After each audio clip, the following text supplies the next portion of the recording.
दोस्तों, आज की कहानी है सास को हुई गलतफहमी। तुम्हारी हिम्मत कैसी हुई मुझे इस तरह कहने की? अन्नू की सास मुंह बनाकर किचन से बाहर चली गई।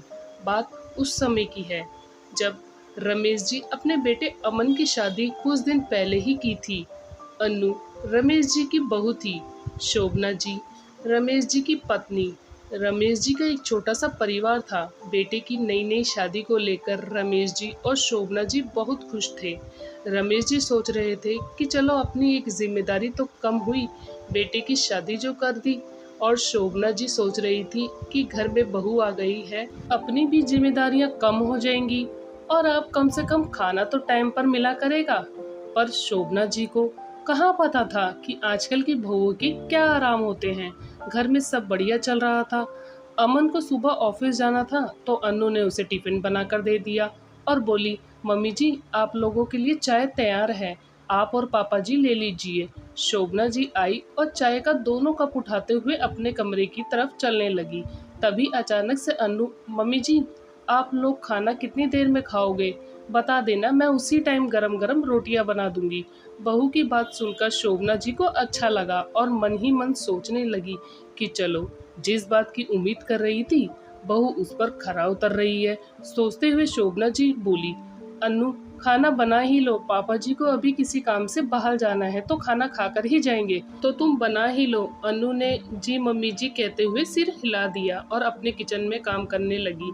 शोभना जी वहां से चली गई। कुछ देर बाद अन्नू ने सोचा अब खाना बना ही देती हूँ, पापा जी भी आने वाले हैं। अन्नू आटा लगाने लगी तो उसे याद आया कि शाम का बचा हुआ आटा फ्रिज में रखा है, देख लेती हूँ कितना है, उसी हिसाब से आटा लगाऊंगी। अन्नू ने फ्रिज से आटा निकाला तो देखा करीब 4 रोटियों का होगा। उसने सोचा मेरे लिए हो जाएगा, पापा जी और मम्मी जी के लिए आटा लगा लेती हूँ। वह आटा लगाकर रोटियां सेकने लगी। करीब सभी रोटियां बनने ही वाली थी तभी शोभना जी आई और बोली, बहू रोटी बन गई क्या? पापा जी खाने के लिए बैठे हैं। अन्नू, मम्मी जी आप खाना ले जाइए। शोभना जी थाली लगाने लगी। शोभना जी जैसे ही हाथ रोटियों की तरफ बढ़ाया वैसे ही अन्नू बोली, मम्मी जी आप ऊपर की ना लेकर नीचे वाली रोटियां उठा लीजिए। इतना सुनते ही शोभना जी को गुस्सा आया और बोली, हाँ सही है, हम लोग तो ऐसे ही खाने वाले हैं। हम लोग नीचे की ठंडी व पहले की बनी रोटियां खा लेंगे और तुम ऊपर की गरम और फूली रोटियां खाओ। शोभना जी की बात सुनकर अन्नू को बहुत बुरा लगा और उसकी आंखों में आंसू आ गए। तभी अन्नू के ससुर जी शोर सुनते हुए आए और बोले, क्या बात है शोभना? शोभना जी गुस्से में कुछ नहीं बोली। अन्नू आंखों में आंसू लिए बताने लगी, पापा जी वो क्या है ना, शाम के आटे से बनी रोटियां ऊपर रखी थी तो मैंने मम्मी जी से बोला कि आप नीचे से रखी रोटियां ले लो जो कि ताजे आटे की बनी हुई हैं।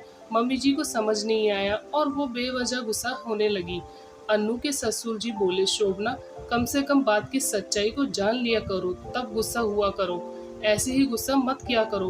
बेचारी बहू। रमेश जी हंसने लगे और शोभना जी बोली, अरे बहू मुझे माफ करना, मैं बात को बिना समझे ही तुम पर गुस्सा करने लगी, माफ कर दो। कहते हुए अन्नू को गले से लगा लिया। दोस्तों आपको ये कहानी कैसी लगी हमें कमेंट करके जरूर बताएं।